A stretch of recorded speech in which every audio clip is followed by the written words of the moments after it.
The season is over, but the Ravens' problems clearly didn't end with it. A D-plus grade.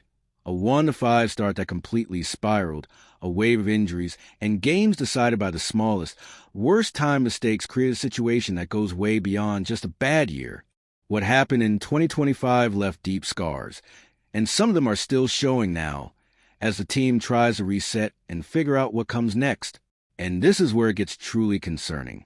When you put together a major failure, bad decisions in key moments, and the end of a historic era on the sidelines, the alarm goes off by itself. Everything feels connected. None of this was random. Understanding how all these pieces fit together is crucial to knowing whether the future is about rebuilding or reliving the same nightmare. Stick with me until the end, because the full picture explains why this moment demands serious attention. When a team finishes a season with a D-plus grade, that's not just a number on a report card. It's basically someone looking you in the eye and saying, this got completely out of control. The Ravens entered 2025 with high expectations, a strong roster, and real talk about competing at the top of the AFC.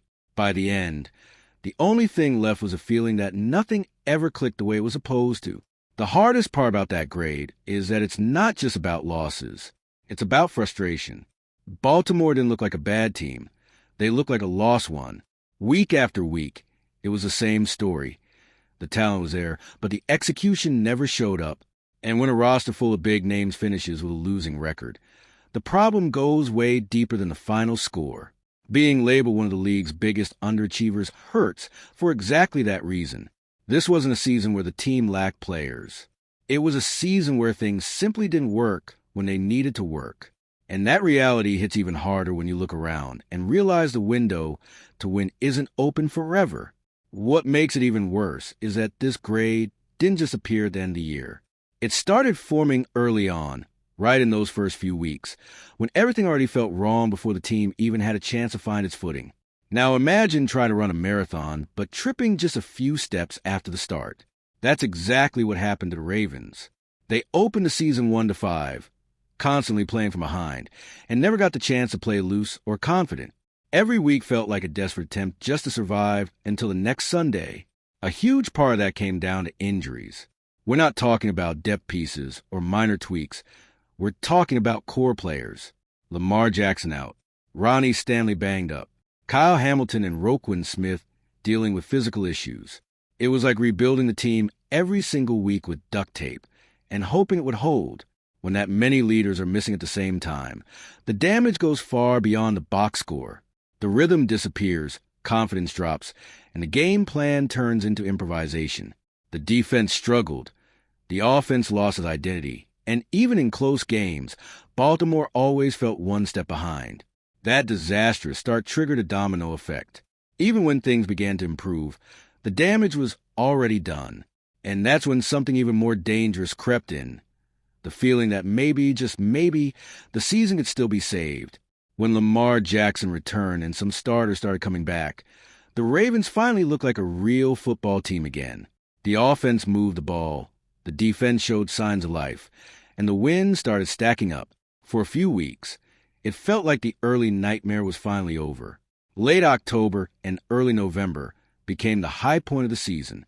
Baltimore played with more energy, more confidence, and it looked like a team that had learned from its mistakes. Every win fueled the belief that something special could still come out of all that chaos. But that surge created a dangerous illusion, because even while they were winning, the Ravens were still carrying the weight of that 1 to 5 start. The margin for error was gone. They had to be almost perfect every single week. And in the NFL, that never lasts long.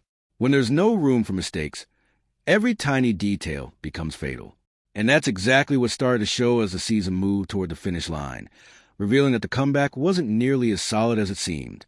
All right, we're already past the halfway point of this video, but before we continue, I noticed you haven't left a like yet. It's really important because it helps YouTube keep showing you my content so I can keep bringing you the best news about the Baltimore Ravens. So go ahead and hit that like button. It's free and it really helps. Thanks. Now let's get back to it. On paper, the Ravens lost games. In reality, they lost them in the details. A running back not on the field for the final drives. A fumble at the worst possible moment. A missed field goal when there was no room to miss. None of these feel massive on their own, but together, they turn into a nightmare. The Patriots game is the perfect example. Derrick Henry on the sideline in crunch time. Mark Andrews coughing up the ball in a critical spot. A win slipping away right in front of everyone. Those moments stick because they show a team that lost control when it mattered most. Then came Week 18 against the Steelers. A 44-yard kick, something that should be routine in the NFL, became the final symbol of the season. When that ball didn't go through, it was clear that 2025 was ending in the worst way possible. These mistakes weren't bad luck. They were the result of a team that spent the entire year playing on the edge, with no breathing room. And when everything finally collapsed, the impact was so big that it changed the direction of the franchise. When the clock hit 0 against the Steelers, it felt like the end of an era. John Harbaugh's turbulent exit left a heavy atmosphere. Like the future suddenly looked even darker after such a disastrous season. The fear that things could actually get worse was real. But the start of the offseason brought something that had been missing for months: direction. The hiring of Jesse Minter wasn't rushed or random. It came from a detailed, deliberate search, showing that the franchise understood it needed more than just roster tweaks. Minter steps in with the task of fixing everything that went off the rails in 2025. There's no promise of instant success, but it's a clear attempt to rebuild identity, discipline, and, most importantly, confidence. All things the Ravens lost during that chaotic year. After a season that felt like it had no bottom, simply having a new path forward changes the mood.